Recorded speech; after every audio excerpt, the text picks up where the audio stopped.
Hello dear students, आज हम प्रारंभ करते हैं चैप्टर 6 के मेन टॉपिक को स्टार्ट करते हैं, जो कि है किरचॉफ्स लॉ, किरचॉफ के नियम। तो किरचॉफ ने सन 1842 ईस्वी में किसी वैद्युत परिपथ में प्रवाहित होने वाली धारा को ज्ञात करने के लिए और साथ ही उस परिपथ के या परिपथ में जुड़े हुए जो सेल हैं उनके विद्युत वाहक बल को ज्ञात करने के लिए उस एक नियम दिया। तो इस नियम की सहायता से हम किसी भी परिपथ में प्रवाहित होने वाली धारा को ज्ञात कर सकते हैं। और किरचॉफ ने इसके तहत दो नियम दिए। पहले नियम को हम धारा नियम, संधि नियम के नाम से जानते हैं, और दूसरे नियम को हम लूप यानी कि पास के नियम से नाम से जानते हैं। तो पहले हम देखते हैं नंबर 1, किरचॉफ का प्रथम नियम। प्रथम नियम या इसको हम कहते हैं संधि नियम। संधि नियम, इसे धारा नियम भी कहते हैं, उसको अभी आगे देखेंगे। तो पहले हम देखते हैं प्रथम नियम या संधि नियम, यानी कि जंक्शन रूल कहते हैं इसको। जंक्शन रूल के नाम से जाना जाता है इसको, जंक्शन रूल। तो जंक्शन रूल इस नियम के अनुसार किसी भी परिपथ में संधि पर, संधि यानी कि ऐसा ज्वाइंट जहां पर सभी धाराएं क्या होंगी, आपस में मिल रही हो, ऐसी पॉइंट को हम संधि कहते हैं। जैसे माना हम संधि मान लेते हैं, एक संधि मान लेते हैं इसको ओ, इसमें ये धाराएं आपस में मिल रही हैं इस संधि में।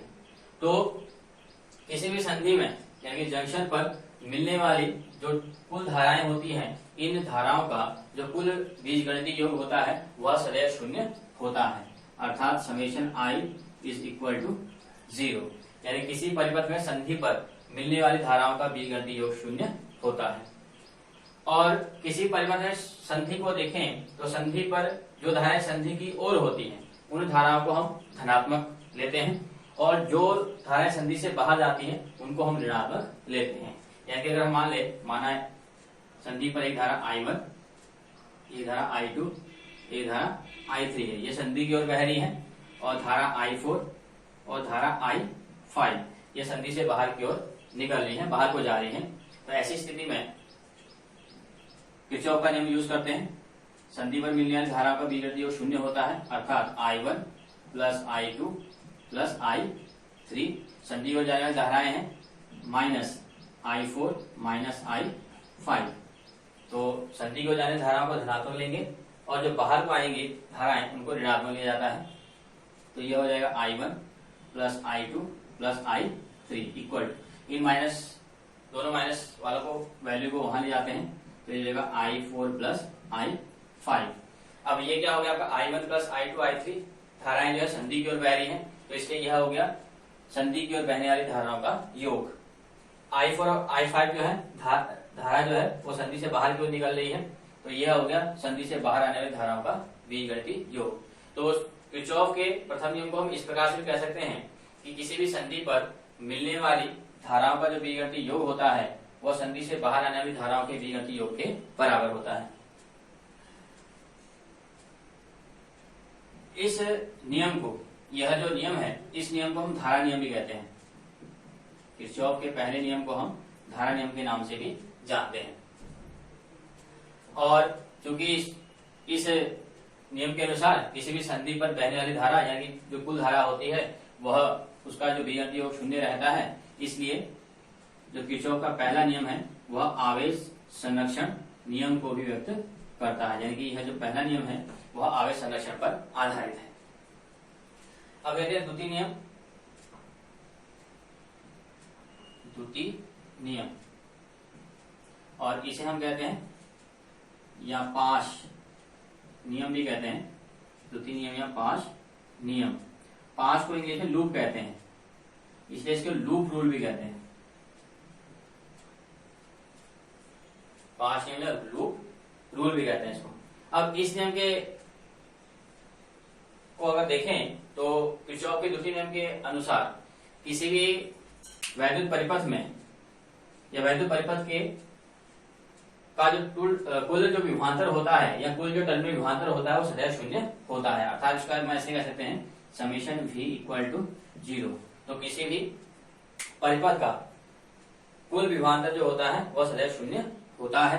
अब चूंकि हम जानते हैं कि v इक्वल टू होता है e माइनस आई आर, अब परिपथ में प्रतिरोध r ले लेते हैं तो इस वैल्यू को यहाँ रखते हैं तो summation e minus I R equal to 0 हो जाएगा, यानी कि हो जाएगा summation e minus summation I R equal to 0। Summation I R को वहां ले जाते हैं तो यह हो जाएगा summation e equal to summation I R. तो इस नियम को हम इस प्रकार से व्यक्त कर सकते हैं कि summation e equal to summation I R. अतः किसी भी वैद्युत परिपथ में लूप के बीच जुड़े हुए जो सेल होते हैं उन सेलों का जो विद्युत भागफलों का योग होता है वह उन सेलों में बहने वाली धारा और उस सेल से जुड़े हुए प्रतिरोध के गुणनफल के योगफल के बराबर होता है। अर्थात अगर हम यह कहें, माना दो सेल ले लेते हैं हम,